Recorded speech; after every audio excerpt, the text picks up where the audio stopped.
के resource person doctor के Shyamala ma'am का कॉलेज मैनेजमेंट की ओर से दिल की गहराई से वेलकम करता हूं। आपने हमारे इनविटेशन को एक्सेप्ट किया, इसके लिए वेरी वेरी थैंक्स मैम। आज का जो टॉपिक है, हम फैकल्टी मेंबर्स के लिए बहुत ही इंपॉर्टेंट टॉपिक है, क्योंकि हमेशा नैक के जरिया हमसे एक सवाल किया जाता है कि कॉलेज मैनेजमेंट ने अपने फैकल्टी मेंबर्स के लिए आईपीआर के सिलसिले में क्या किया। इत्तेफाक की बात है कि हमारे बीच एक अच्छे रिसोर्स पर्सन जो मिल गए। मैम आपका शुक्रिया अदा करता हूं, और आपसे इस अहम टॉपिक पर जो है आज हमें बहुत कुछ सुनने का मौका मिलेगा। साथ ही साथ मैं आईक्यूएसी और डॉक्टर नेहा तिवारी दोनों को कांग्रेचुलेट करूंगा कि आपने इस प्रोग्राम का आयोजन किया, और एक नया एक्सपीरियंस आज के प्रोग्राम में हमें देखने को मिल रहा है, ऑनलाइन ऑफलाइन मोड। यानी एक जो नए दौर से जो हम लोग गुजर रहे हैं, उसमें एक एक्सपीरियंस जो हमें हो रहा है कि हमारे टीचर यहाँ सामने, मैम का लेक्चर ऑनलाइन मोड में, और हम सब ऑफलाइन मोड में यहाँ पर बैठ करके आपका लेक्चर सुन रहे हैं। ये हमारे लिए एक बहुत बड़ा एक्सपीरियंस है, और हम उम्मीद करते हैं कि आने वाले दिनों में ये हमारे लिए एक नई राह दिखाएगा। कॉपीराइट के सिलसिले में हम सभी जानते हैं कि हम सब चूंकि पढ़ने पढ़ाने से जुड़े हुए हैं, हम सब का जो है एक्सपीरियंस का पब्लिकेशन का, बुक लिखने का, पीएचडी का, और ये सारे जो है ना हमारा एक ये पैशन है, हमको ये सब हमारे लिए ये करना है। और इस सिलसिले में हमारी जो क्या राइट है, आज इस अहम मौजू पर हमें मैम से मौका सुनने का मौका मिलेगा। आखिर में मैं अपने रिसोर्स पर्सन का शुक्रिया अदा करते हुए कि आपने हमारे इनविटेशन को कबूल किया, और हम उम्मीद करते हैं कि आपका लेक्चर हमारे लिए बहुत ही फ्रूटफुल होगा। Thank you. Thank you, sir. Thank you so much.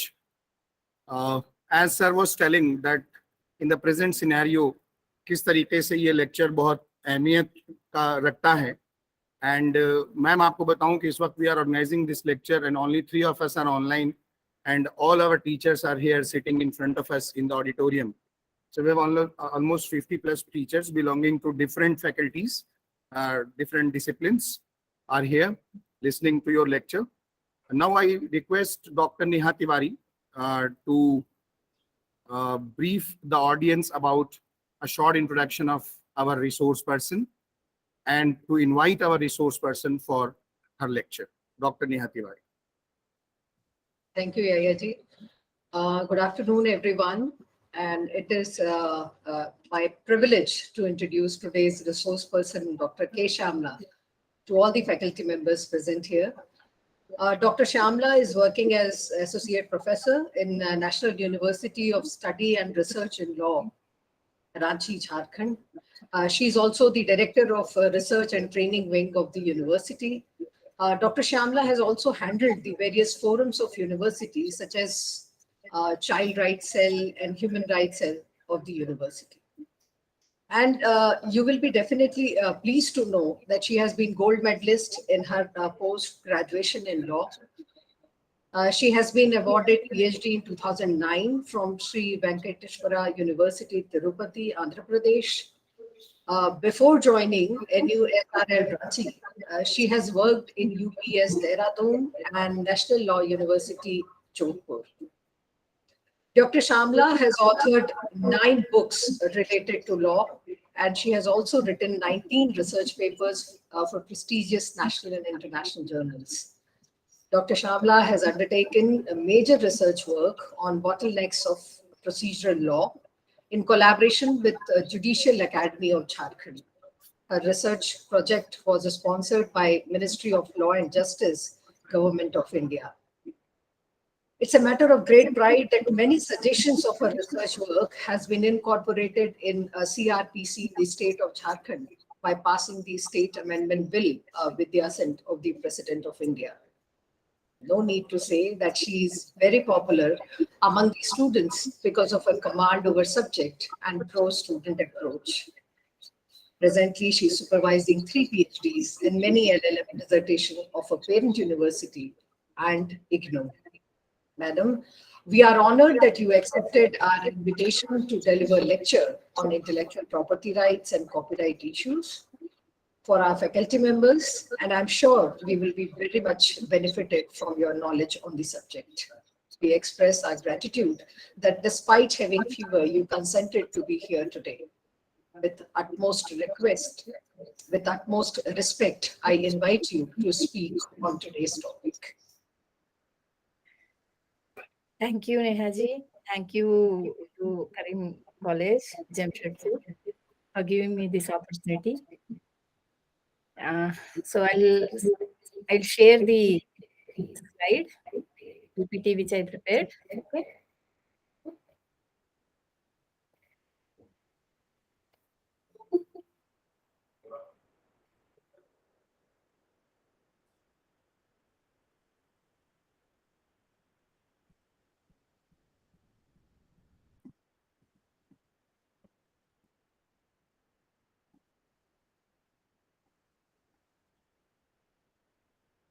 I hope my slides are visible.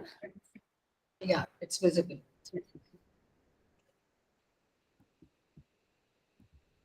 I'm trying to keep a window on the next so that I can see you people. Okay. So good evening to all. Sorry, good afternoon to all. I have been given this topic, intellectual property rights and copyright issues, and this topic I am teaching from almost like 16 years, and then as part of the MSME Ranchi programs, I go to different different districts of Jharkhand, deliver lecture on introduction to IPR to various industrialists, businessmen, etc. Also. So once I went to Jamshedpur also to teach about the introduction to IPR. So you can understand that, the context why I am bringing up all these things is teaching to business people, teaching to scientists, teaching to academicians, teaching to students about IPR is totally different because it it is about the needs of the people the target audience. If we are talking about the businessmen, we prefer to start with trademarks. When you talk about the academicians, we prefer to start with the copyrights, and when we talk about the scientists, we prefer to start with the patents. So now, first I'll go what will be the structure of my presentation is, first I'll be going with the what is IPR and what is IP jurisprudence, how it is different from the general property which we all know in general, like land, like building, or fixed assets, or the any other fixed asset, or jewelry, etc. And then we will be going into the different branches with a special focus on copyrights. The first question is, what are IPR? Everybody, whoever wants to know about IPR, they will have the first question in their mind is, what are IPR? Why should we know about them? So this is the first question. Wherever I go, even I taught in IIM Ranchi to the executive MBA program. So the first question is, why should we know about IPR? What are IPR? So that is the fundamental question. When I started my research, PhD work in IPR, those were the days when people were asking me कि ये क्या एक ऐसे property है क्या, ये भी एक प्रॉपर्टी है क्या, like they were comparing it with any land or jewelry or any other asset. Nobody knows what is intellectual property. So those were the days when the story of intellectual property started in 1970s, 80s. The in the international platform, the scope for the intellectual property has improved. Even in 1995, when the trade related agreement on IPR came into picture, which we call it as TRIPS as part of the World Trade Organization. Then it gained popularity. Now it is there as part of each and everything what we do as on today. If you take a pencil, there is a brand name on it, right? It has its own design, industrial design. There may be a patent in a pen, right? So each and everything, whatever we see, we use, in all these things, there is intellectual property. Be it a mobile, be it a pen, be it even a hairband, you whatever the clothes you are wearing, all these things are related to IPR. Even food, the scenic arrangement of the what you can say, that any moving picture, or the presentation of the recipe which you make, the photo which you take and upload, everything is part of IPR. So what are IPR? IPR is nothing but the intelligible assets created on the basis of human ingenuity and creativity. Intangible assets. Why I am using the word intangible assets? Because this is nothing but the idea, human creativity, human ingenuity, which you cannot um, you cannot physically feel, you cannot touch it. You can't touch the ideas, right? Ideas will, whatever the ideas which are generated from your mind, आपके दिमाग से जो ideas निकल के आते हैं, those things we call as intellectual property. Since they are not in the physical form, we call it as intangible assets. All other assets which are like land, vehicles, jewelry, or you can say, buildings, all these things are tangible assets. You can touch, you can feel, right? You can see them. So these intangible assets, intellectual properties, rights, which are intangible assets, are nothing but the ideas. हमारे दिमाग से जो ideas निकल के आते हैं. So you may ask the question that, ma'am, ideas, how do you express your ideas? I am expressing my ideas by speaking, right? So it is called lecture. Somebody expresses their ideas by writing. Somebody expresses their ideas by manufacturing a product. Somebody expresses their ideas by giving a graphical representation to it. So in this way, these human ingenuity are human ideas, creative ideas of the people, intellectual people, when are converted into an expression, we call it as intellectual property. And these intellectual property, once you have a property, you created a particular property, you enjoy the ownership. When you are enjoying the ownership, you will have certain control over your property, certain rights over your property. So that is where intellectual property rights came into picture.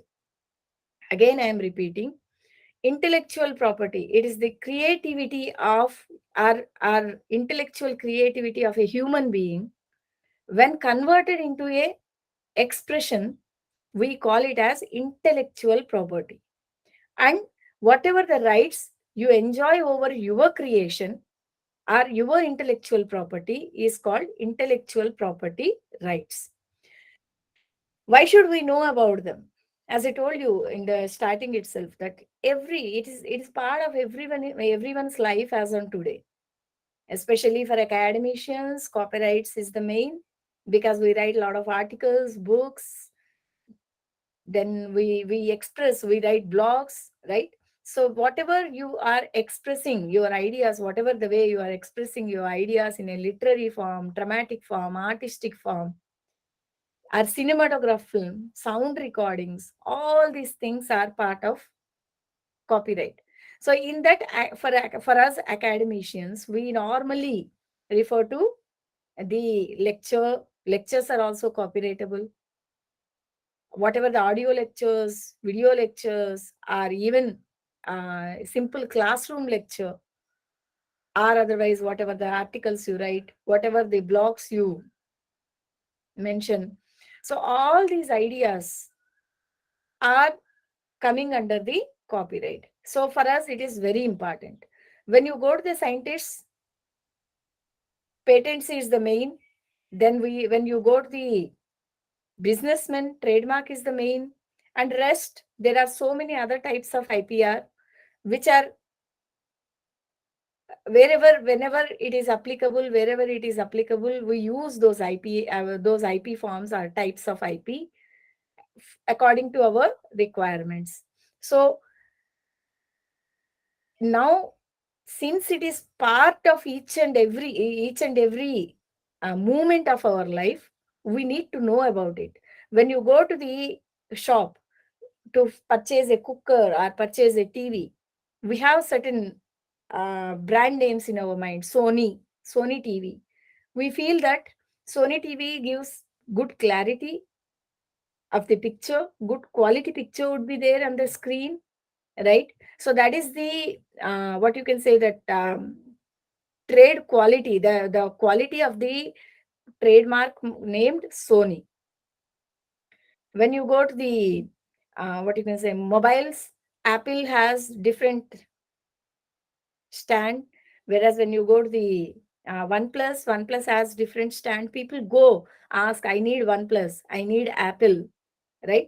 Why they go for such sort of peculiar requirement basing upon the brand name?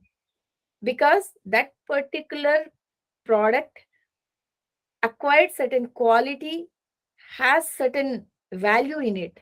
So we identify it on the basis of the name of the product. In the same way, when you are talking about the patent, Hitachi AC or Blue Star AC can survive even at the 50 degrees centigrade. Whereas other ACs, normally it is the talk of the town, that normal other ACs may not sustain that type of high temperature. So Hitachi, Blue Star, these are considered to be one of the top grade air conditioners because of the patent technology which is being used, right? So in that way, everything, whatever you purchase, from pen to pencil to cooker to the air conditioner to the car to the anything, nowadays it's all about the intellectual property. Somewhere it's the brand, somewhere it's the technology, somewhere it's the ideas, innovative ideas, which are creating a sort of separate identity for the product. Now let us go to the questions, that is it similar to that of any other property? The property, intellectual property, is similar to that of any other property? I already told you that, in other properties, in general, property is known as tangible property. We can touch it, we can feel it, we can move it. Whereas when you're talking about the intellectual property, first it would be in the form of ideas, then you will be converting it into physical form by expressing it. So that physical form, which is containing the ideas, is called the intellectual property. So intellectual property um, is, it is more or less similar to that of the in general property which you see. Because in general, when you only acquire a land or acquire a building, you can enjoy it, you can use it, you can sell it, you can rent it, you can lease it. In the same way, once you acquire the intellectual property, you will have the ownership, you will be the owner, you can sell it, you can use it, you can rent it, you can license it, you can assign it, you can even relinquish your ownership. You can restrain others from using your property unauthorizedly.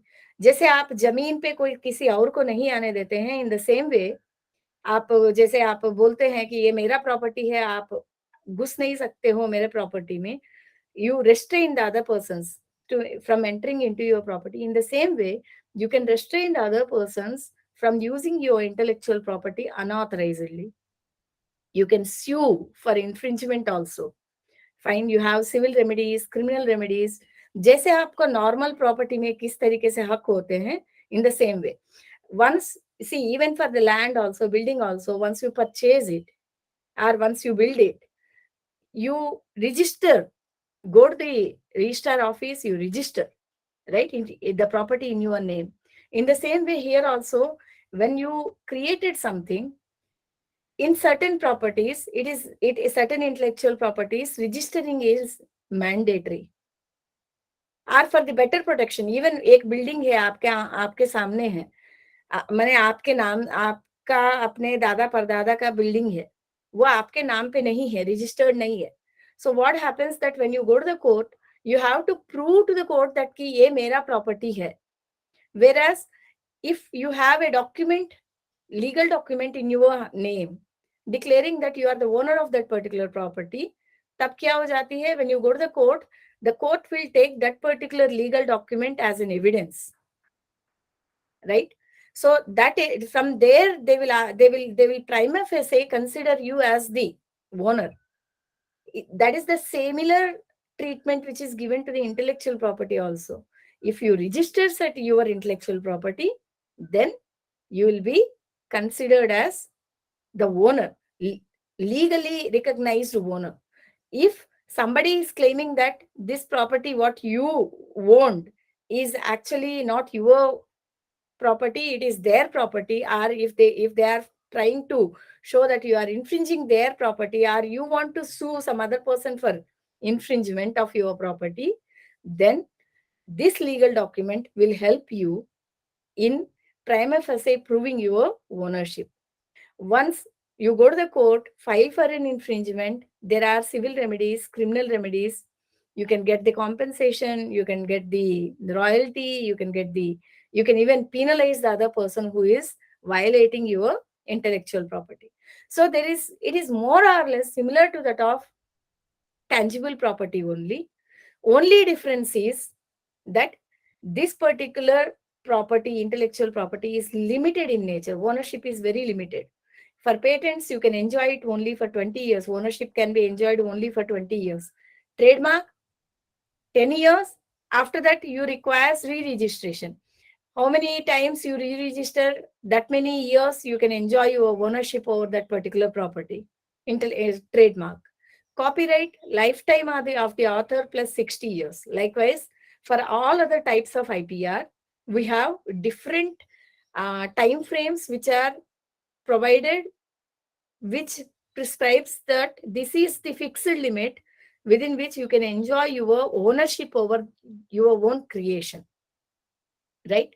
So now you may have a question, ma'am. Once I create, normally if you have a property, unless and until the government is not taking it away for the public purpose under the Land Acquisition Act or some other requirement under some other statutory legislation, you are the owner. Perpetuity would be there.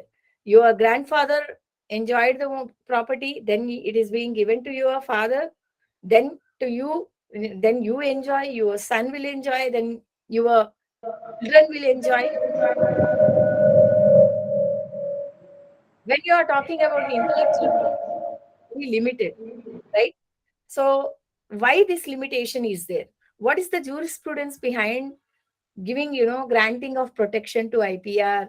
Why it is there? What is the jurisprudence behind limiting the uh, time period of your enjoyment over your own creation? We call it as quid pro quo theory. Give something to the society and get back something from the society. That means you have intellectual power, you can create things, then you are giving it to the society, you are adding on something to the society. एक जमाने में था ना कि दो पत्थरों से आग निकाला जाता था, उसके बाद आप आज मैचिस आ गया, उसके बाद हम लोग जो हैं डिफरेंट, आजकल तो स्टोव ऐसे आते हैं कि आप ऑन करो, ऑटोमेटिकली ऑक्सीजन से मिलने के बाद और एयर से जो एटमॉस्फेयर में जो एयर है उससे मिलने के बाद ऑटोमेटिकली स्टोव जल जाता है, right? So this is how technological advancement from stone age to till date civilization आप देखेंगे तो हर बार पहले फ्लाइट नहीं था, right? So Wright brothers, when they started, then we started having, then later on we developed flights. आजकल movement is easy. पहले तो आपको बुलक कार्ट्स थे, उससे पहले तो by walk चलते थे. So to make our lives easy, to get solutions to the problems which we are facing. For example, covid आया, हम लोगों को मतलब वैक्सीनेशन की जरूरत था. Then we had the vaccine invented by some scientists. So whatever the problems the society is facing, time and again, the human beings who are part of that society, who are intellectual, starts thinking about the solution. So those solutions are nothing but the intellectual property. So they are giving something to the society by spending some time, some energy. हम लोग articles लिखते हैं. क्यों लिखते हैं? आजकल में तो ये यूजीसी के हिसाब से तो बोला जाता है कि एपीआई के लिए लिखते हैं, है ना? That is one of the encouragement which we get, because API score आता है तो we get the promotion. Otherwise also, in general, why academicians or why someone writes something on a piece of paper, why their thoughts they want to put it in black and white, क्योंकि वो चाहते हैं कि अपने अंदर की बात, अंदर की जो वॉइस है उसको लोगों को सुनाने दें, right? So why they want to tell to the people, this is what is the idea. From discussion only, you'll get new ideas. When you get new ideas, you contribute for the development of the society, right? So in that way, quid pro quo theory says that give something to the society and get back something from the society. A researcher or a scientist or a businessman, they strive hard to give something to the society. What they had to get back. See, they're spending their time, energy, their important period of life in creating something. If that person is not able to earn his livelihood from whatever the hard work he is doing, then his the kind of motivation factor which he needs will disappear. So he will be no more interested to do some innovative things when his own family is suffering because of for lack of food, right? So he needs to earn bread and butter. When he is giving a lot of uh, benefit to the society, he should also get back something, right? So that is the reason why we started granting intellectual property protection. So what happens once he gets the intellectual property protection? He will enjoy the ownership. Ownership here is in the sense he will enjoy the economic rights. He can sell it. By selling his own creation, he can get the money. Then he can feed his parents, himself, his family. Then he can gear up to do some other research also. He can develop the infrastructural facilities or the resources for doing further research. So that is the economic incentive we give to the state or the society gives to the creator by recognizing his own intellectual property.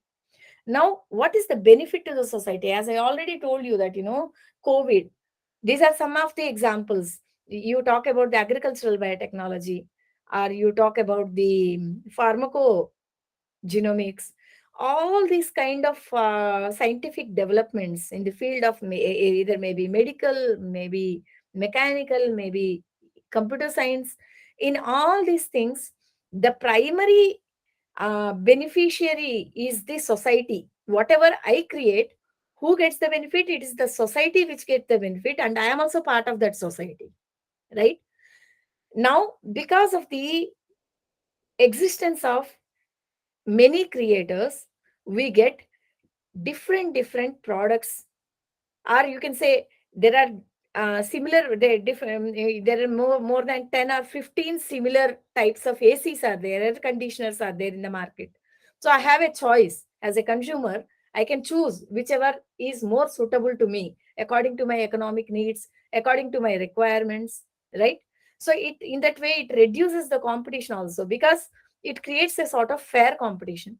अगर कोई 10 रुपए में बेच रहा है, तो other party who want to capture the market will try to develop a product which is at 8 rupees. You know, nowadays we are getting mobile phones. There is new news which is being released that you can have a mobile phone in your ring. You can have a mobile phone in your watch has become a old scenario. Paper के जैसे आप pocket में role करके रख सकते हो अपने mobile phone को. So these are all technological advancements. When the consumer is interested in these things, when he is ready to purchase, then the money will go to the companies which are the scientists who are developing this kind of technological advancement. Then he is also earning. Society is also getting benefit because our lives are becoming more and more comfortable. COVID के पहले online classes होते नहीं थे. Then in the beginning when online classes were started during COVID, तो ये access उतना ज्यादा नहीं था. पहले 100 लोगों के लिए था. उसके बाद so many apps have started. So many apps that now teaching online has become easy.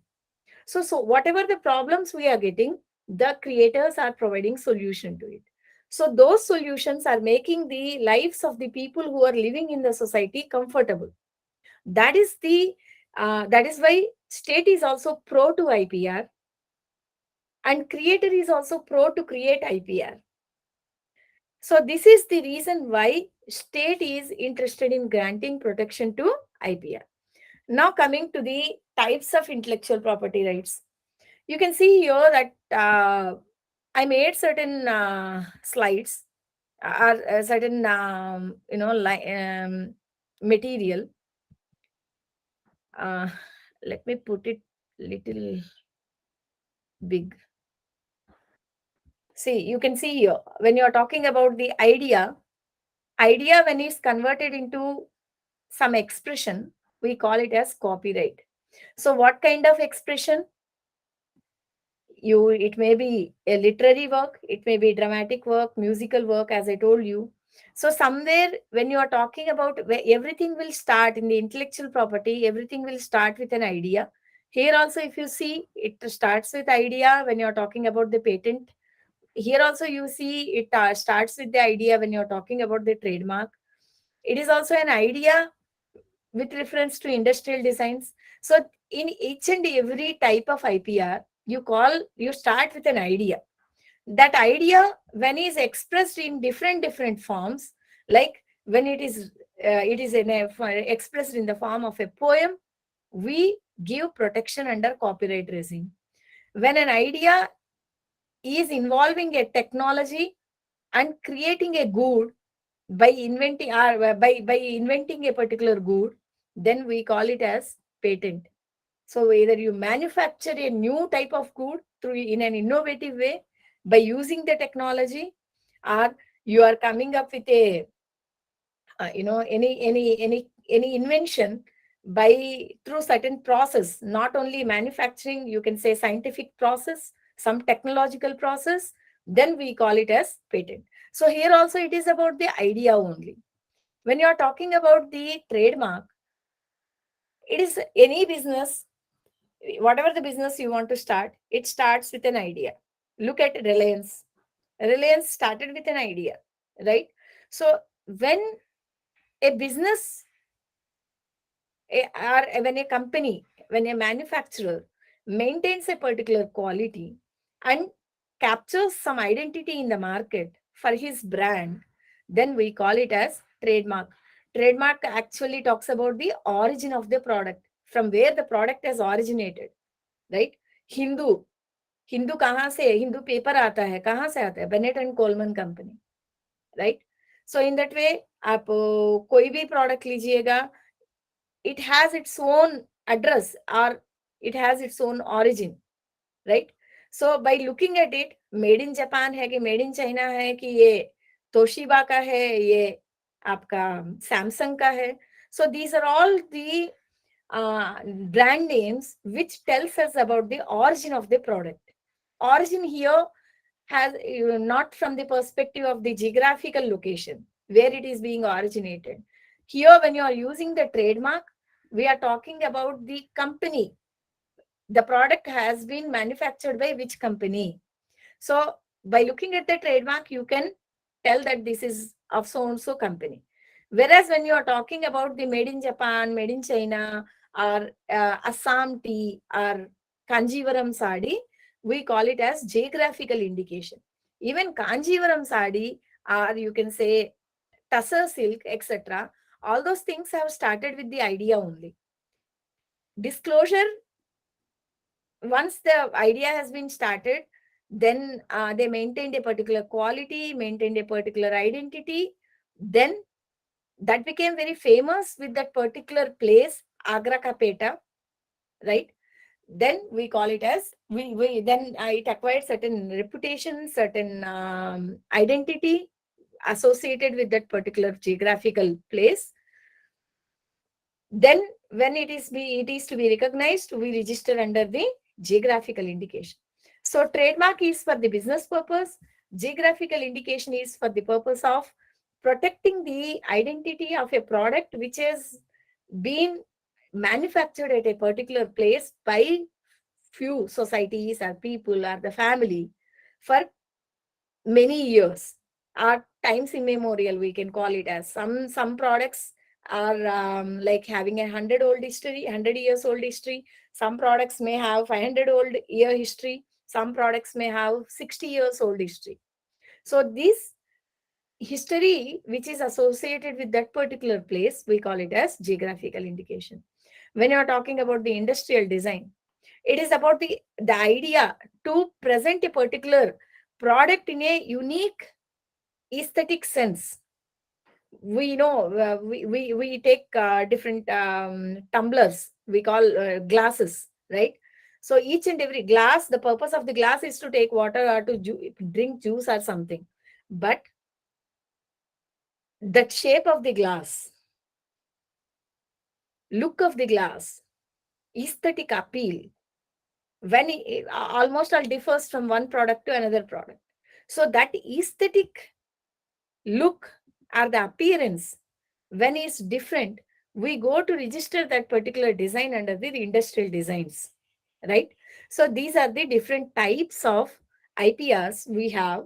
Or there are other types of IPR also, for example, traditional knowledge, right? So we all know very well about the history of traditional knowledge. We have haldi. Haldi is very well known for treating our wounds or using in the beauty skincare products.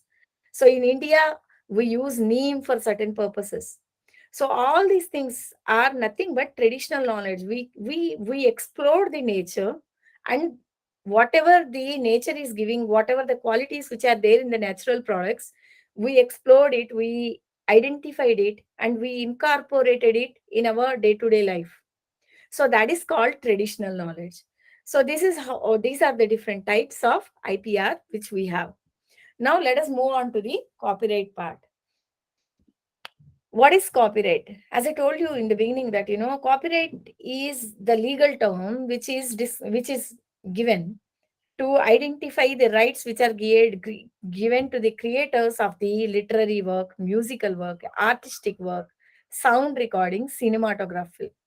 So literary work, majority of the articles what we write are the books we write comes under the literary work. Artistic work, you can say any diagrams are the paintings you make. Musical work, any kind of music which you create having a rhythm. Sound recording, any sound, any type of recording of the sounds, be it a music or be it only the sounds which are sound of the waterfalls, anything. And then cinematograph film, all the movies, moving pictures which we develop, all these things will come under the cinematograph film. Now, I'll not go much about the copyrights. I'll just try to connect it with the needs of the academicians here, right? So as I told you that, books, lectures, dramatic, musical, choreography, cinematograph film, drawings, paintings, sculptures, etc., etc., all these things are part of copyright. Even maps, plans, sketches, right? Copyright do not always require the registration. I wrote an article. The moment I finished that article, I can put I can say firmly that this is my creation. This is my copyright. This PPT which I prepared, it is my copyright. Simply by typing here, right? I can say copyrighted. This is the way you can claim your copyright over your work. You don't need to go for registration with this state, right? When you go for registration, I told you in the beginning that, if you have a legal document in your name, when you go to the litigation, it is very easy to prove prima facie that it is my creation if you have that particular registered document. So that is why that is the reason why people go for registration. So here, once you wrote an article, if you go into the copyright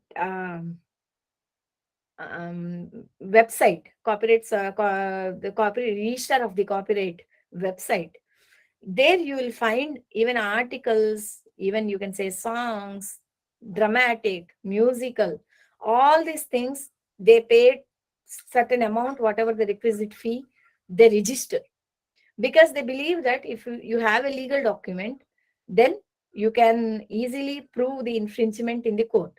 But we as the academicians, we write 90 articles, 100 articles. We come up with 20 books in our lifetime.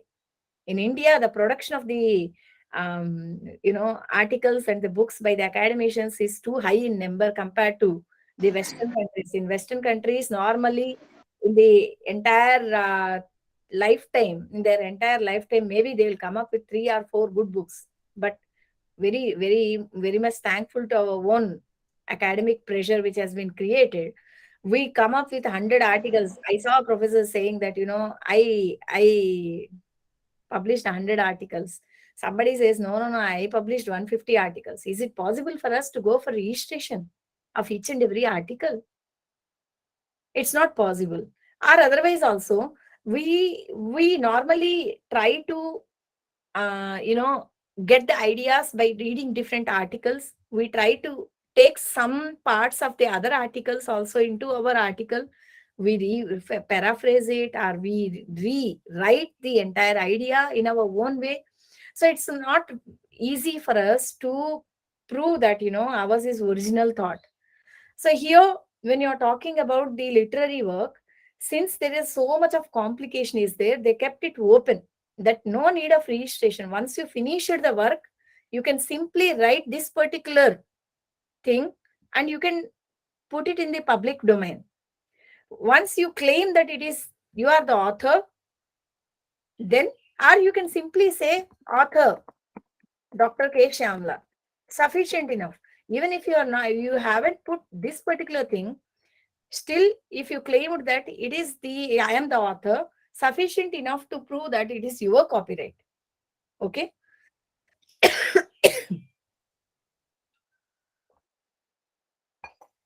Now, what are the rights associated with the copyright? Economic rights, moral rights. For us, moral rights are more important than economic rights. Economic rights, okay, I agree. Normally, when you go to the publisher, that boss, I want to publish my book, what he will do, he will take the economic right. He will only give you the royalty because you are selling your intellectual property to him, right? Or you are licensing your intellectual property to him. So you will say, okay, fine, I don't have the resources to publish my book. You are a publisher, so I'll give you the manuscript and you publish it by using your own resources. So let us share the what you can say, that the benefit, economic benefit which we are going to get over the book. So 30-70 ratio, 30% for the author, 70% for the publisher, 50% for the publisher, and 50% for the author, depending upon the contractual terms which you enter into. We call it as royalty. Yes, sir. Yes, sir. Samiullah जी, आपने हाथ उठाया था. I think it's by mistake. Okay. Thank you. So here, when you are talking about the teachers, we go in this arrangement that we give the right to the publisher, economic right to the publisher. Even if we give the economic right to the publisher, we still carry with us the moral right. What is this moral right? Author's right of paternity, non-alienable right.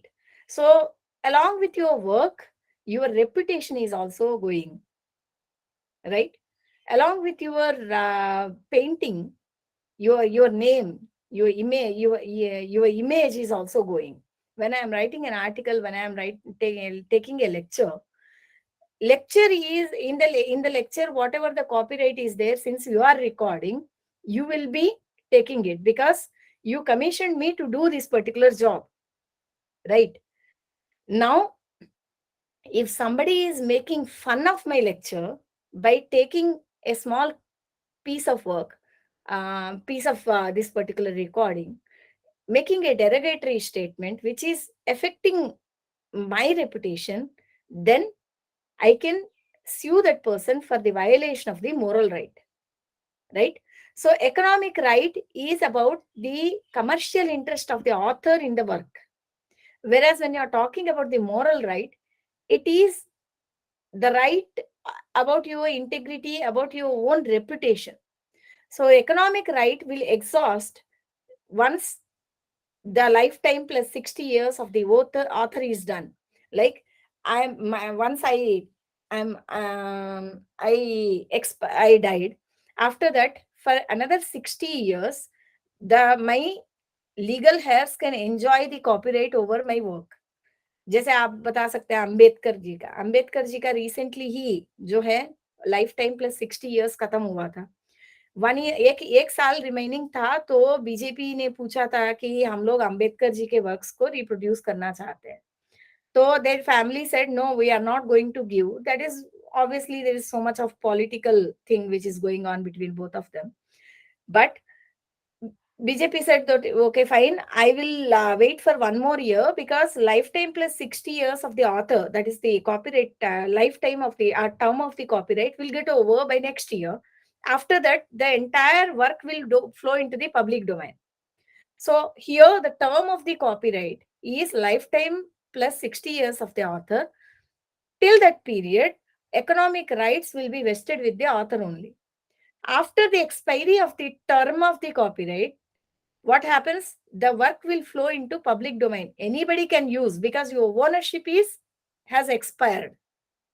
So that is the fundamental difference between the property and normal property and the intellectual property. In normal property, your ownership rights will not expire. Whereas in the intellectual property, your ownership rights will expire after a particular period of time. So after the expiration, this intellectual property will flow into the public domain. Anybody can use. So anybody can reproduce. So Ambedkar's works, now anybody can use it, reproduce it, sell it. All your economic rights have vanished. But whereas the reputation of the Ambedkar, which is associated with his works, will be carried forward. For example, I am a painter, very well-known painter. What if my painting I gave to some institution? That institution in the beginning days kept it in the main entrance. Everybody used to see. So after a particular 10 years, 15 years, my image has faded. Then what they have done, they kept it next to the bathroom, right? So what happens that people who are able to associate my reputation by looking at my work will see and think that, okay, fine, this fellow has gone, his charishma has gone. So his work has been kept next to the bathroom. There comes the moral right. Moral right talks about, as I told you, integrity, reputation. So as long as the work is existing in this world, maybe for 1,000 years, maybe for 2,000 years, the reputation of the author will always be associated as long as the work is existing in the world. So moral right will remain forever. Economic right will expire once the term of the copyright expires. So these are the rights. Normally, what are the rights we generally exercise is the economic, right? It is more important when you go to the publication. We normally enter into a contract that the copyright is any type of the copyright violations you have, violations are there coming on the work, that will be dealt by the author. The publisher will only enjoy the right of publishing it. तो copyright violation के issues आ जाते हैं तो normally contract में यही लिखा जाता है कि जो ऑथर है वही देखेगा, right? This product is being, this particular work is being printed by the producer. Rest of the copyright violations, for all those things, author is responsible. They will write clearly. So we as the authors has to be very, very clear about what we are writing and how, from where the source we are taking. Are we infringing some other person's rights, or some other person's copyright, right? Our ownership. Now, coming to the authors, as I told you that, whoever, even the photographer, cinematographer, translator, lecturer, music composer, painter, producer, script writer, right? All these people, whoever are capable to create the literary work, artistic work, dramatic work, musical work, sound recording, or cinematography, we call them as authors. That work may be in the form of a person created a sculpture, sand sculpture. He is the owner of that particular work. A person developed a diagram.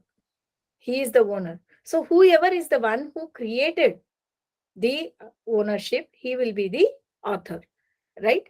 Or we call it as, otherwise author is the owner. Normally what happens, that author may be someone, owner may be some other person. As I told you that, when we give our writings to the publisher, when publisher publishes it in under his brand name, then he will be the owner, we will be the author. So in majority of the cases, normally author is the owner, right?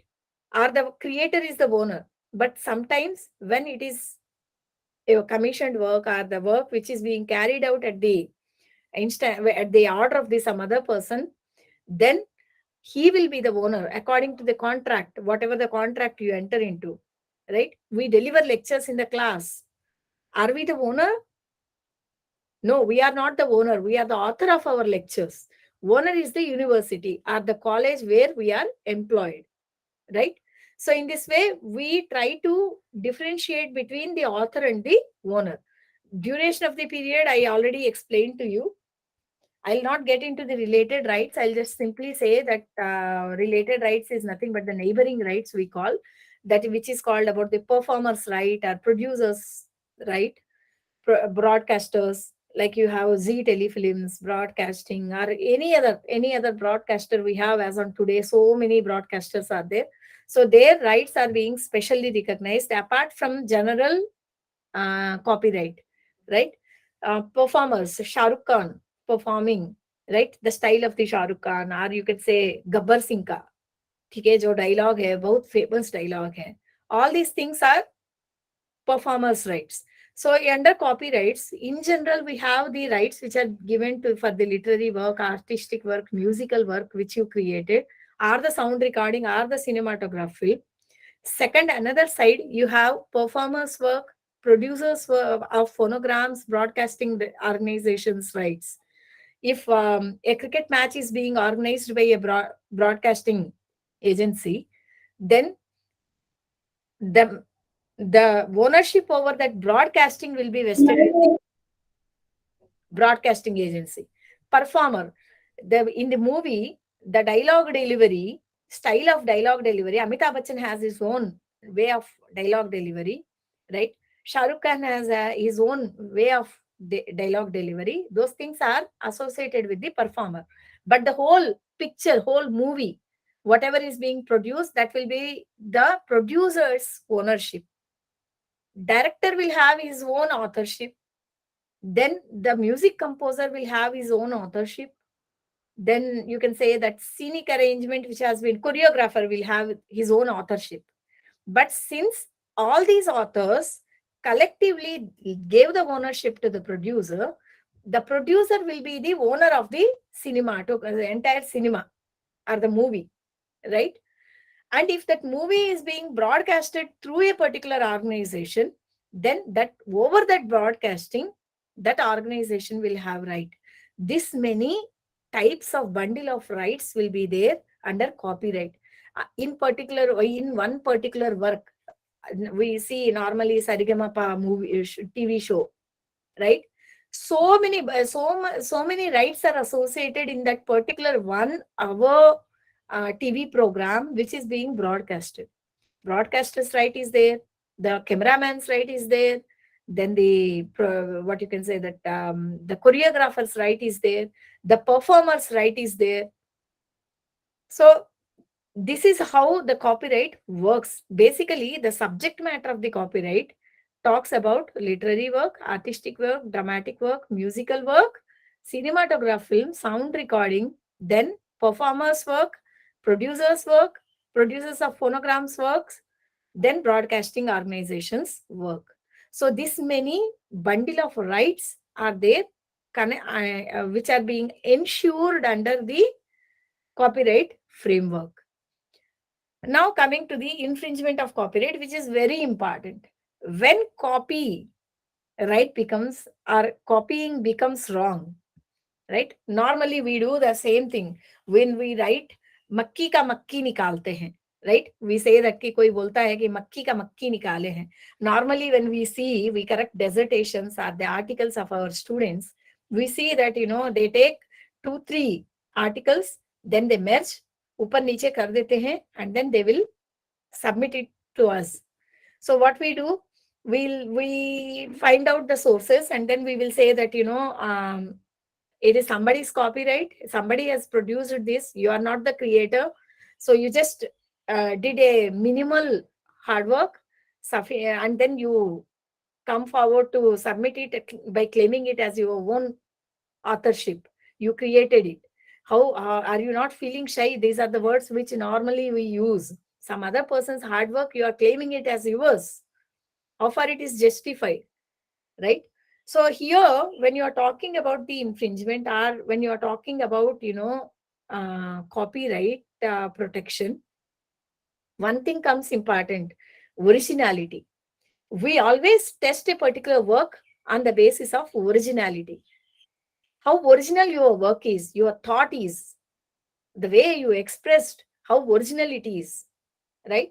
You can say that, take for example a particular idea, a particular article about, you can say equality, right to equality.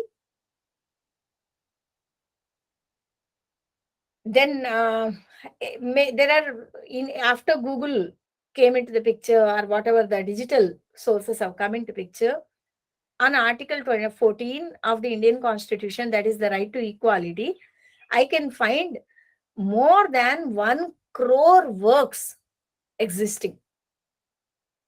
1 crore works which are being produced by the authors in India itself. Then you may ask me the question that, ma'am, anyone, if I had to explain Article 14, they will explain in the similar way only by quoting so-and-so theories, or those so-and-so principles which have been laid down by the Supreme Court or by the different other authors, right? So how can I make it original? The way, as I told you, the way how you express your feelings or express your knowledge, that has to be original. We are not talking about the content to be totally original. Every time you have to come up with a novel idea. I am not saying that. But the way how you express. When you are writing, you see, many people will write textbook on a particular topic, right? On a particular area. So many textbooks are available. Economics, you can say, for example. Different textbooks are available. Why each and how the concept which they are explaining is one and the same only. But the way how they are explaining is different from one book to another book. Some readers like this book, some readers like that book, right? So what they are doing, they are trying to give a diversified way or different way of approaching the subject, right? That is called the original thought process. After acquiring the knowledge on the subject, when you are trying to put it student friendly or research friendly, or you can say academician friendly book. For academicians, the level of the book shall be different. For students, the level of the book shall be different. For totally unrelated person, the level of the book is different, it has to be different. So in this way, when you are expressing your own thoughts in the form of a book on economics, you try to adopt your own original way of expression, right? So what is originality? When you put in some skill, some labor, give some time to create that particular work, we call it as original work. I'll take for example the photograph. I stood in front of the sunset in what you can say that on a particular hill station. I took the photo. By standing behind me, you also hold a camera. You took a photo. You also took a photo of the same scene, डूबने वाले सूरज. I also took this same photo. Now, I put in my own skill, my own labor in taking that picture, right? You also put in your own skill, your own labor. You also stood over there, waited for a particular moment to come. You took the photo. So you have copyright on your photo. I have copyright on my photo, though both the photos are similar, right? Here, I did not copy your work. You did not copy my work. You did not take my photo and claimed it as yours. In the same way, I did not take my photo and claimed it as yours. In the same way, when you are writing an article, if you are makki ka makki copying, or even by paraphrasing, if you are expressing the same thought process in the same lines, then it will amount to copyright infringement of the other owner. You cannot claim copyright unless and until you do not express that particular work by using your original creativity by via your skill and labor. So that is the difference when you are talking, when what you have to give when you are claiming copyright. So it is very difficult in this kind of world which we are right now living. It's very, very difficult when you're talking about the articles or the research work which you are producing to show the originality. Somewhere or the other, you have to quote some works. Somewhere or the other, you have to refer to the certain literature which is already being produced, right? Then what you happen? What you do? Excuse me.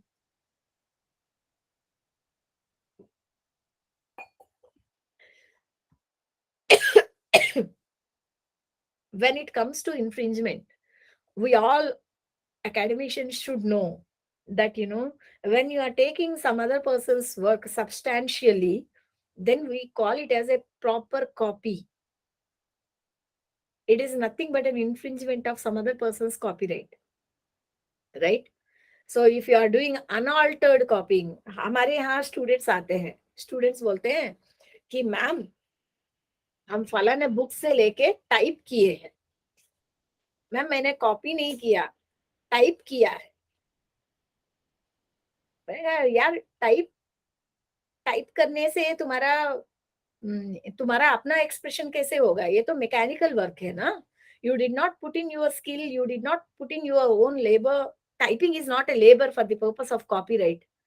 Labor here in the sense your hard work in creating the original thought process. So when you are simply looking at the book, if you are a very good typist, you can easily reproduce the entire book. So what happens that is not that is actually substantial taking from some other's work, right? So here, our mechanical or manual labor is not the one which we require. When you're talking about the originality, there you have to put your own creativity, your own work. It has to be with your own hands, not typing. Own hands here in the sense application of the mind, application of your intellectual ability in creating the work in a different way, right? So if you are taking some other person's substantial portion of some other person's work and unaltered copying, extent of, what you can say that, our makki ka makki, what we call, then we consider it as an infringement. Okay. So how do you establish the infringement? We try to establish the connection between both the works. We will see, is it a subconscious copying, conscious copying or subconscious copying. We will try to see that कि is it an indirect copying or direct copying. जैसे मैंने बताया था, आजकल तो बहुत fashion है हमारे एकेडमिक वर्ल्ड में पैराफ्रेजिंग करके वो लोग सबमिट कर देते हैं ताकि टर्निटिन या वुरकुंड से बचने के लिए, right? When it is taken to the court, when court takes their expert opinion, it's very, very easy to prove copyright infringement. So what we need to do, it is not about the paraphrasing. You can cheat the artificial intelligence, but when you go to the court, it is a pakka infringement. The human beings, the way how human beings will be scrutinizing, the court will be, or the judges will be scrutinizing the work, is in a very simple sense. What they will do, they will come up with the viewer's test, right? Or you can say layman test. When a particular layman reads both the articles or both the novels, if they're finding that the plot is similar and the way how it is being expressed is similar, substantial copying is there, then there is an infringement, right? आपको याद होगा ये जो Lord Krishna का एक TV serial आता था, छोटा सा लड़का रहता है जो कृष्ण जी के अवतार में होते हैं और he will be making a human boy as a normal boy as a friend, and then उनके पीछे रह के वो बॉय के जितने प्रॉब्लम्स है वो सारे वो सॉल्यूशंस प्रोवाइड करते रहते हैं अपने मैजिकल पावर्स के साथ, right? It's a very big case in copyrights. एक और television channel has come out with the same idea. वहां पे लॉर्ड कृष्णा के जगह पे they kept Lord Hanuman. The court said there is a substantial copying of the idea. There is a proper infringement. Likewise, ये TV serials के through matchmaking, right? One particular person came up with this idea and they started one show, television show. Immediately there is another person who carried it. Likewise, it is nothing but a substantial copying if you're following the same trend, same method, same manner.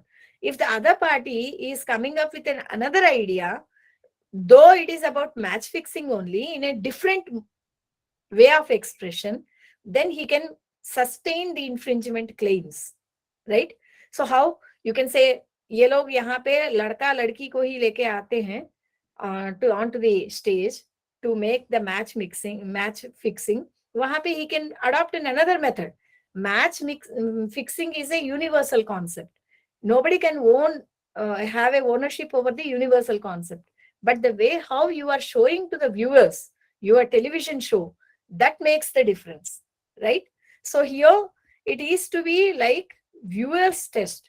If the viewers are able to connect both the programs, like thinking that ये दोनों एक ही types लग रहा है, right? Then the problem comes. If the way you express both the programs is different, then there is no infringement. So it is all about the viewer test or layman test, we call it as a naked eye test. जैसे देखते ही आपको लगेगा कि ये movie और वो movie दोनों एक ही है. हर मूवी में you know very well that एक हीरो होता है, एक हीरोइन होती है, एक विलन होता है, राइट? बट कोई मूवी में villain will be the father, कोई मूवी में villain will be the mother, कोई मूवी में villain will be the lover of the heroine, another lover of the heroine और समथिंग, राइट? सो ऐसे प्लॉट को माने स्टोरी लाइन एक ही होती है, लव स्टोरी ही होती है, बट प्लॉट को जब डिफरेंट डिफरेंट वे में डिफरेंट स्टोरी लाइन से आप दिखाते हैं, तो that is the way of original expression, right? Now, as I already told you that no idea in copyright, you have to first of all convert it into a expression form. हम लोग lecture देते हैं, तो मैंने express किया, मैंने lecture दे दिया. How can I claim a copyright over it? Unless and until it is not being recorded, or unless and until this is not being taken down as a notes. For example मैं lecture दे रही हूँ class में, एक student की इतनी speed writing है कि उन्होंने जिस तरीके से मैंने सेंटेंसेस यूज किया है या वर्ड्स यूज किया है, इन दैट वे मक्की का मक्की he wrote it, then who will have copyright? I will have copyright over that lecture, right? This recording I will have I am the author of that particular copyright, right? So if there is no recording, if there is no notes, then what I delivered is not in a fixed form. मैंने deliver कर लिया, चली गई हूँ. I cannot claim a copyright. So copyright has to be in a fixed form. Somewhere you need to fix it. एक black and white words letters में नहीं है तो एक रिकॉर्डिंग फॉर्म में या कुछ भी, you have to fix it so that अगर बाद में उसको रिफर करना है तो कोई रिफर कर पाए, राइट? नॉर्मली आज के जमाने में आप देखते हैं कि मैं नॉर्मली लोगों से पूछती हूँ कि मेहंदी होती है ना, आपके हाथ पे मेहंदी डिजाइन्स होते हैं, मेहंदी डिजाइन को आप क्या फिक्स कर सकते हैं? कुछ दिन के बाद वो वैनिश हो जाती है. When you take a photograph of the mehndi, photograph के ऊपर फोटोग्राफर का कॉपीराइट होती है, मेहंदी डिजाइन के ऊपर नहीं होती है. So what people do, they try to put it on a piece of paper. जो हाथ का जो डिजाइन, हाथ का जो प्रिंट जहां पे रहती है एक पीस ऑफ पेपर में, वहां पे वो लोग डिजाइन डाल के कॉपीराइट करते हैं, तो फिक्स करते हैं, राइट? सो आपके थॉट प्रोसेस को जब तक आप आइडियाज को आप जब तक एक्सप्रेस नहीं करोगे in a such a way that it is being fixed in a particular form, तो आप कॉपीराइट क्लेम नहीं कर सकते हो. तो आप बोल सकते हो कि for example I wrote some article, मैंने पब्लिश कराया. आप बोलोगे कि अरे यार ये तो मैंने फलाने लेक्चर में फलाने क्लास में मैंने बताया था, तो उसने सुना था और उसने लिख दिया. यू कैंट क्लेम कॉपीराइट क्योंकि आपके लेक्चर तो फिक्स्ड फॉर्मेट में नहीं है ना. How will you prove? आप 10 लोगों को लेके आने पड़ेगा उस क्लास में जो है, उन लोगों को लेके आने पड़ेगा और बोलना पड़ेगा कि बुलवाना पड़ेगा उन लोगों से कि आप वो उस टाइम पे वो आइडिया आपने एक्सप्रेस किया है, राइट? और वो बंदा उस आइडिया को लिया और कॉपी कर दिया, आपने आर्टिकल लिख दिया है, right? So it is very very difficult. So you cannot claim on an idea, you cannot claim on an expression which is not in a fixed form. So to claim a copyright, आपको सबसे पहले उसको एक expression देना पड़ेगा in a fixed format. Then you have to complete the work and claim that you are the author. Then only you can protect the, first of all you can claim an infringement if some other person is infringing. Second, ideas तो similar होते ही रहते हैं, identical नहीं होना चाहिए. Identical और similar में बहुत डिफरेंस है. आप just to connect it with real time example, identical twins होते हैं, नॉन आइडेंटिकल ट्विंस होते हैं, ठीक है? आइडेंटिकल ट्विंस दोनों एकदम सेम टू सेम रहते हैं, देखने से आप पता नहीं कर सकते हो कि ये राम है कि श्याम है. वेराज नॉन आइडेंटिकल में आप बता सकते हैं कि फलाना लड़का राम है, फलाना लड़का श्याम है, right? So here also the same thing. If it is मक्की का मक्की, as I told you, substantial copying, identical, then it's very easy to establish the infringement. हमेशा आप ध्यान रखिएगा. तो इवन पैराफ्रेजिंग तो ठीक है, हम लोग एकेडमिशियंस टर्निटिन या आपका वुरकुंड से बचने के लिए, आर्टिफिशियल इंटेलिजेंस से बचने के लिए या यूजीसी के गाइडलाइंस के लिए हम लोग करते हैं. बट अगर सच में अगर इंफ्रिंजमेंट में चला जाए तो जितने आर्टिकल्स हम लोग पब्लिश करते हैं उनको बहुत ही आसान है प्रूव करना इंफ्रिंजमेंट का, राइट. सो हमेशा आप ध्यान रखिएगा कि आपके आर्टिकल में आप एक कुछ तो इनोवेटिव थॉट प्रोसेस आप डाल रहे हो, उसमें क्रिएटिव आइडियाज डाल रहे हो, उसमें आपके अपने ओरिजिनल आइडियाज.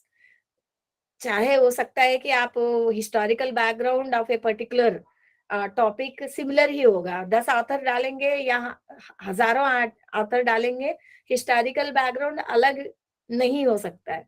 लेकिन the way how you put historical argument, historical facts, that matters. For example emergency के ऊपर इंदिरा गांधी जी के जो इमरजेंसी उन्होंने डाला है, उसके ऊपर अभी तक तो मुझे लगता है कितने लोग कितने लिखे होंगे, लेकिन जो क्रिएटिव नॉवल आर्टिकल्स हैं वो बहुत फेमस हो जाते हैं. क्यों? क्योंकि वो उसी फैक्ट को, एक हिस्टोरिकल फैक्ट को ही एक नए तरीके से, नए एनालिसिस के साथ, अपने एनालिसिस के साथ उन्होंने लिखा है, right. So that is where the difference you have to show when you are working. Then safest test, as I told you that spectator और व्यूअर का ओपिनियन लेते हैं. ठीक है, ओपिनियन में व्यूअर के ओपिनियन से आपको भी, जब आप आर्टिकल लिखते हैं या बुक लिखते हैं, तो आपको देखना पड़ेगा कि आप कहाँ से आइडियाज निकाले हैं, चैप्टराइजेशन मेरा अलग है कि नहीं है, कंटेंट्स मेरे अलग है कि नहीं है, the way how I am expressing is original और नॉट, इनोवेटिव और नॉट, उसको आपको ध्यान देना पड़ेगा. नहीं है तो when you go to the court, normally ये नॉवेल्स में वगैरह में ज्यादा होता है कि जज when he reads both the novels, if he is feeling that yes, it is substantially copied, he'll immediately order for the infringement, right. So you one had to be very careful. So if it is same theme but different presentation, completely new work, no infringement. So हमने आपका PPT देख के मैंने PPT बनाया, आपका PPT का हर slide को मैंने देख के टाइप किया, substantial copy, infringement.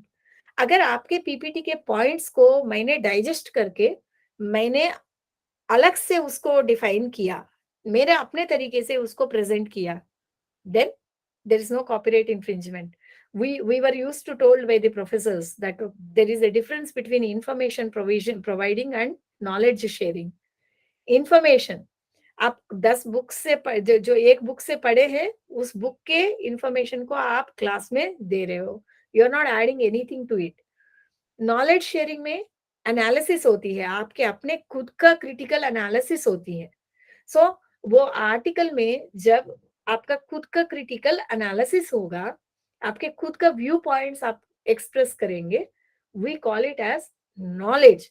So there you are using your skill, there you are using your labor to create the difference or original work, right. So that is the parameter which the courts will see when they are looking for the infringement issues. Now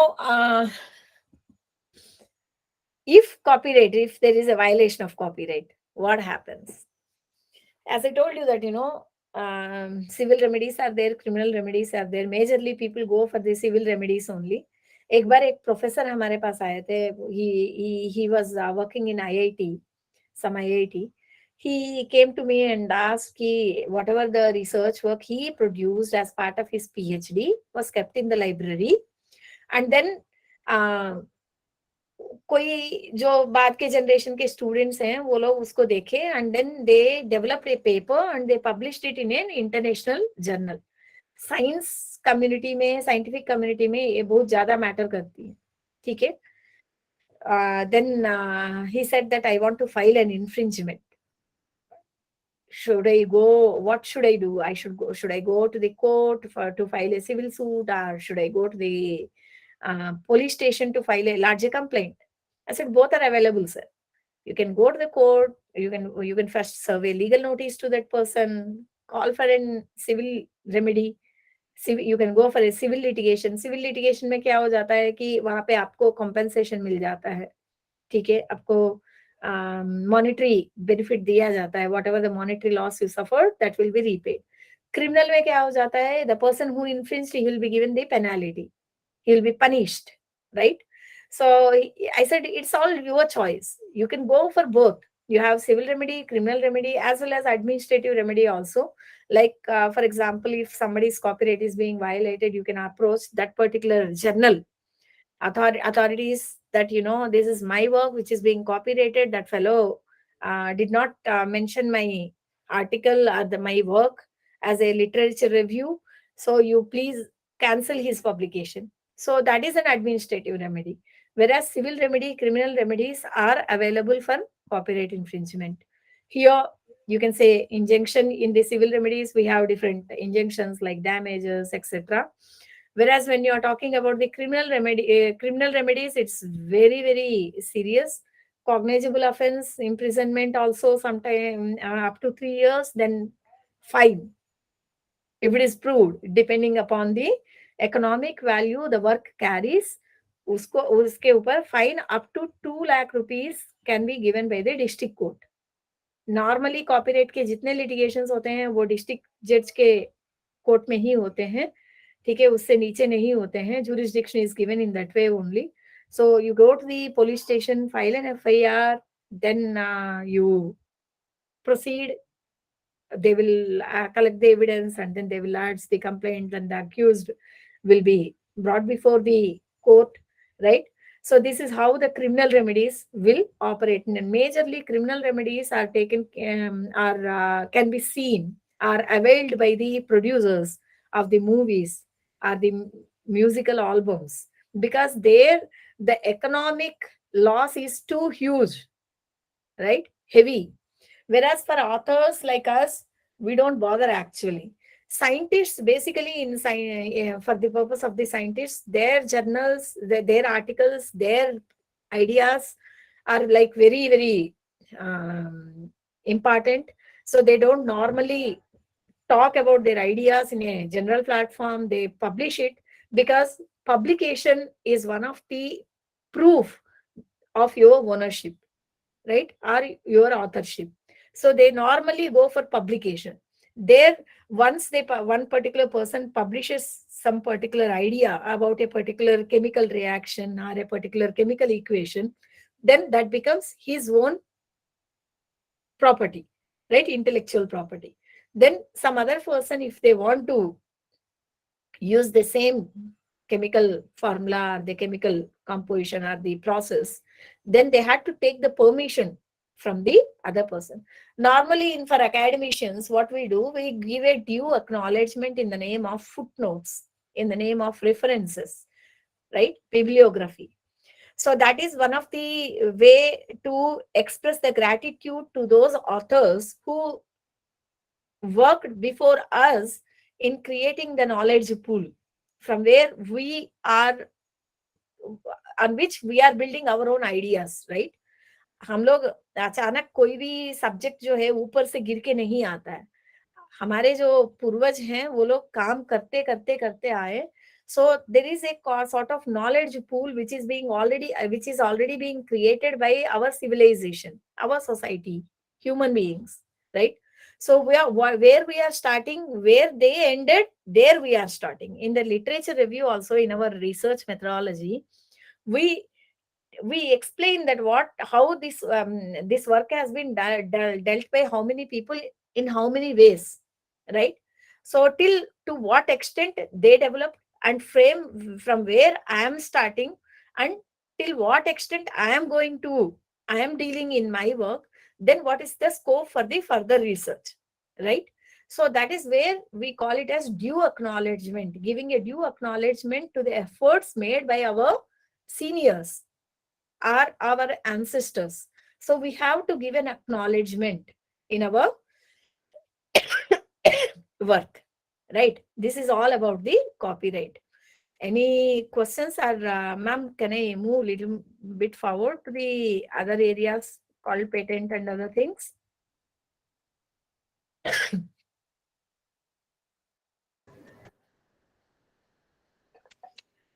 Do we have time?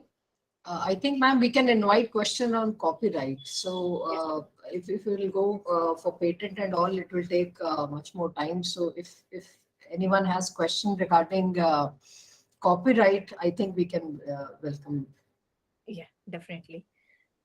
Because it's a huge area, right? Yeah. So it is very, very difficult to complete these entire types of IP in one particular lecture for 1 hour or 1.5 hours.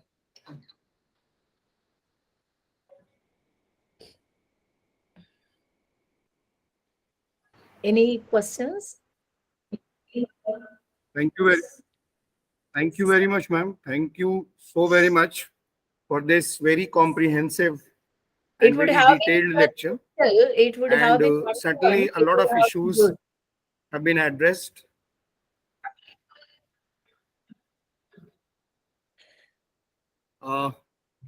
If there is any question from the audience.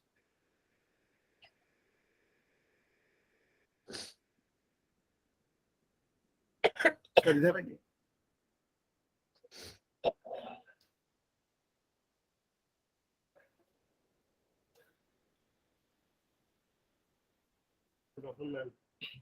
Sir. You have given the basic concept of about the intellectual property rights and properties.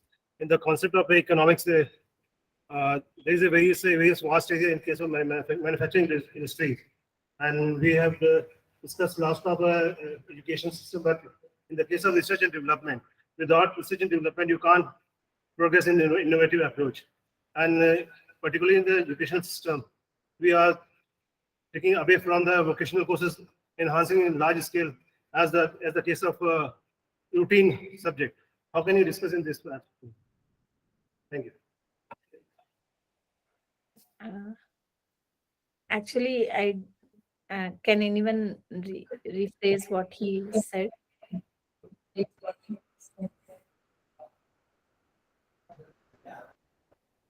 या जी क्या आप पूछना चाह रहे थे, ये कुछ स्पष्ट नहीं है. If you can explain sir what ये पूछना चाह रहे थे कि जी मैं बुला रहा हूँ एक बार, वो और क्लियर कर दें. वोकेशनल कोर्सेस में थोड़ा इनोवेशन का स्कोप कम रहता है ना. That's what sir was talking about, that in certain courses हम लोगों को इनोवेशन की स्कोप कम रहता है. हम लोगों को पेटेंट करने का या एक नया क्रिएट करने का स्कोप कम रहता है. यही बात कर रहे थे actually. But it's not the case. Like, yeah, in vocational course, we have a lot of. He was talking about manufacturing. हाँ सर, मैन्युफैक्चरिंग में मैंने जैसे बताया था कि industrial design is one of the area जहाँ पे आप फॉर एग्जांपल आप कोई वाटर बॉटल का मैन्युफैक्चरिंग कर रहे हैं तो हर एक डिजाइन जो है आपका अलग रहेगा. ठीक है. अलग रहेगा, हर एक डिजाइन अलग रहता है. whereas when you are talking about patent थोड़ा सा अलग रहता है उसका. ठीक है. तो हम लोग पेटेंट में थोड़ा सा हाई थ्रेशोल्ड रखते हैं, टेक्नोलॉजी का इन्वॉल्वमेंट को रखते हैं. कुछ टेक्नोलॉजिकल एडवांसमेंट या टेक्निकल एडवांसमेंट होना जरूरी होता है पेटेंट में. और अगर आपका कोई हाई लेवल का टेक्नोलॉजिकल एडवांसमेंट नहीं है, टेक्निकल एडवांसमेंट नहीं है, तो हम लोग नॉर्मली उसको जो है इंडस्ट्रियल डिजाइन्स के अंदर ला देते हैं. या हम लोग आजकल एक और कॉन्सेप्ट भी आया है पेटी पेटेंट, कि छोटे छोटे इन्वेंशंस को आप जो है जहाँ पे आप बहुत मतलब बहुत ज्यादा अंतर नहीं बता सकते हो, बहुत ज्यादा टेक्निकल एडवांसमेंट नहीं है, लेकिन छोटा सा माइन्यूट एडवांसमेंट है, तो हम लोग उसको उसके लिए भी जो है इंटेलेक्चुअल प्रॉपर्टी राइट्स में एक स्कोप है. एज मैंने बताया था ना, सब्जेक्ट बहुत वाइड है और इसका डायमेंशंस अलग अलग हैं, तो एक दिन में खत्म होने वाला नहीं है. कॉपीराइट हम लोगों के लिए बहुत इंपॉर्टेंट है, तो हम लोग क्या करते हैं कि कॉपीराइट में ज्यादा ध्यान देते हैं कि भाई आप प्लेजरिज्म मत कीजिए, ये प्रॉब्लम हो सकते हैं, ये इश्यूज हो सकते हैं, आप अपने आप को ओरिजिनली कैसे डिफरेंट बना सकते हैं, क्यों फुटनोट डालते हैं, फुटनोट में भी हम लोगों को क्या क्या देना पड़ता है. आप देख सकते हैं कि ब्लू बुक है, क्योंकि MLA form style of foot noting है, हम लोग क्या बोलते हैं कि ये जो वर्ड्स या स्टेटमेंट सेंटेंस मैंने लिया है वो फलाने ऑथर, फलाना बुक में, फलाना एडिशन में, फलाना पब्लिशर का, तो हम लोग ऑथर को भी आइडेंटिफाई करते हैं, ओनर को भी आइडेंटिफाई करते हैं, उसमें पब्लिशर का वॉल्यूम, पेज नंबर सब कुछ देते हैं टू एक्नॉलेज दैट कि ये पर्टिकुलर सेंटेंस जो मैंने मेरे आर्टिकल में यूज किया है that is actually some other person's intellectual property. So here you are respecting the other person. You don't need to take the permission. आप सिर्फ रेस्पेक्ट कर रहे हो क्योंकि आप सब्सटैंशियल पोर्शन कॉपी नहीं किए, एक एक उनका आइडिया आप लिए हैं जो to a particular extent, only to an extent. जैसे फॉर एग्जांपल आपके आर्टिकल में 10% आप किसी से लिए हैं, तो आप वो 10% को आप उनके नाम क्रेडिट देते हुए आप एक्सप्रेस करते हो। Whereas and especially producer वो जो आपका पब्लिशर है और ऑथर है, वो डिफरेंस बहुत इम्पॉर्टेंट है जो टीचर्स को बहुत जानना चाहिए। कॉन्ट्रैक्ट जो हम लोग आंखें बंद करके जो साइन करते हैं हमारे पब्लिकेशन जो बुक का करवाते हैं, तो दैट इज अनदर प्रॉब्लम, क्योंकि आप ये ध्यान रखिए कि कॉपीराइट इन्फ्रिंजमेंट का कोई भी इश्यू आ जाता है, आपके ऊपर आ जाता है, पब्लिशर सिर्फ पैसे लेते हैं, right? So that's, I think, whatever I could Thank gather you, ma'am. from this question, that is the only thing I can answer. If you have any Yeah, question, it was quite clear. We have one last question sir. from Ale Ali sir. He is a faculty in geography department. जी, आइए sir. Hello madam, sir. आवाज मेरी जा रही है? जी जी, madam बहुत अच्छा लगा, आपने बहुत ही क्रूशियल इश्यू को उठाया है और ऐसे इश्यू को कोई उठाता नहीं है। हमको बहुत डर लग गया मैडम आपकी बहुत सारी बातों से। डर इसलिए लग गया कि हमारी 3 किताब आ चुकी है, चौथी और 5वीं किताब अंडर प्रोसेस है, और अगर हम प्लेगरिज्म में पकड़े गए मैडम तो कहीं के नहीं रहेंगे।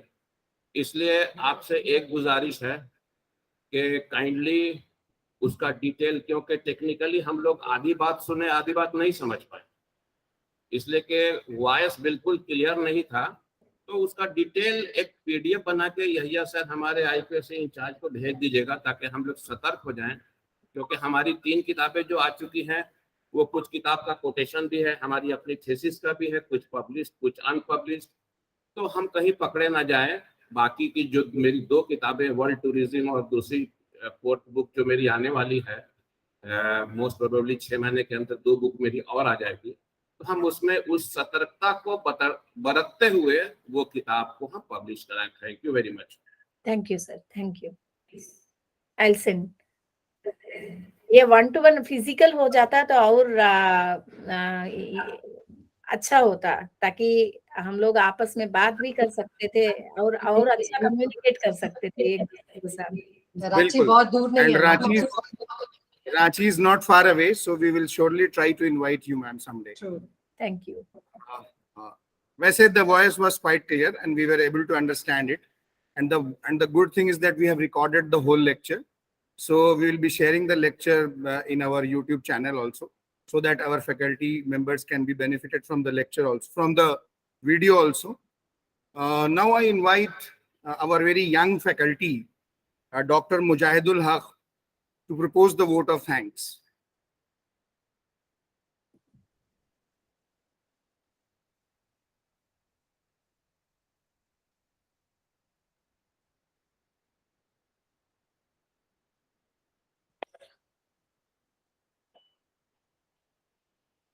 Good afternoon, everyone.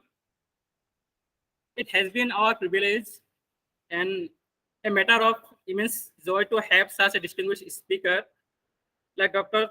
K. Shamala.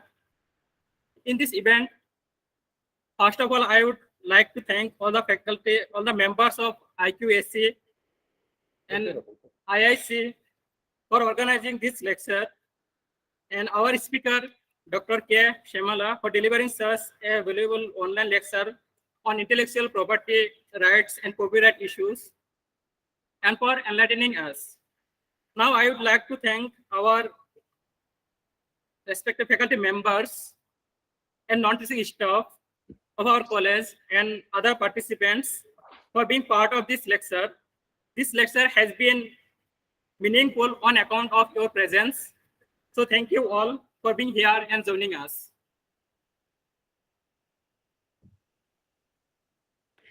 Thank you all for giving me this opportunity. Thank you, Neha ma'am. Thank you so much, ma'am. Thank you so much. We are extremely grateful Thank you. Thank you. and hope that we will meet soon sometime in Jamshedpur. Thank you so much. Thank you, sir. Thank you, Shamla. I'm leaving the session. Yeah, sure, you can. Thank you so much once again.